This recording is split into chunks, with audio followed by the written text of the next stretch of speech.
Weak is an understatement when it comes to you, my child. Warrior of heaven, I'll turn you into a warrior of hell. I will tempt you with everything I know. Your mind is not my stage. Let's put on a show. You were doing it right until you put Jesus on the throne. Now my demons are watching you immensely, staring at you intensely. I don't think you understand the choice you've made. The second you lose sight of the one, he will be replaced with 7 of my sons. Depression, lust, fear, guilt, and shame, stolen identity. In Christ is who you will blame. I planted my seeds so deep in your mind it would take a professional gardener to uproot the roots, rooting into the lies that bind my plans for you. Oh, how I have plans for you. Heaven will be repulsed by you. God will wish he never made you. Your parents will be ashamed of you. No one will tame you. Oh, how it will train you. The addictions will frame you. Lust will name you. You will be a prisoner to the love of money, and I plan on attracting you to nothing but bad company. This is the plan that Satan has for every single one of us. He stabs our mind with the sword of deception, leading us to believe he's the answer. The spirit of false correction, correcting us with a lie that will satisfy the flesh. A delusive feeling of comfort as we are truly just being numb to the pain inside. Our faith will be compromised like an FBI agent secretly working for the wrong side. I've been to this place once before.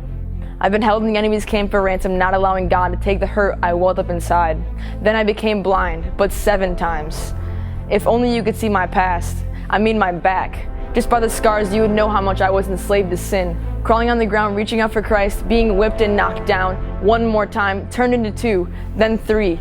And before you know it, I was tied to the tree of guilt, shame, and unworthiness, locked up in that camp, leaving God astray, enjoying every second of what the enemy made me to believe was my life.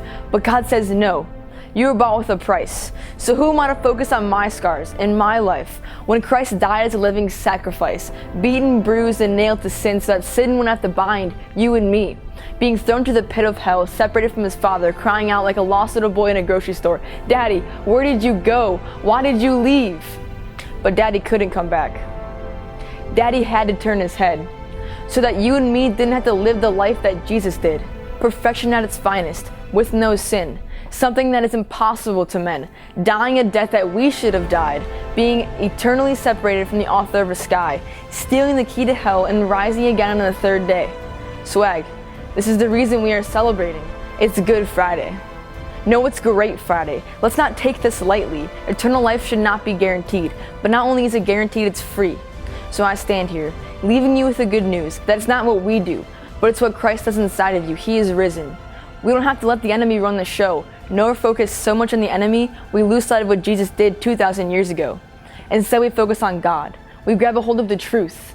Then we put on the full armor. And when Satan goes all Katniss Everdeen and fires another dart, it hits the breastplate of righteousness, and he loses 1 more round, then 2, then 3. And before you know it, we're chilling with the king.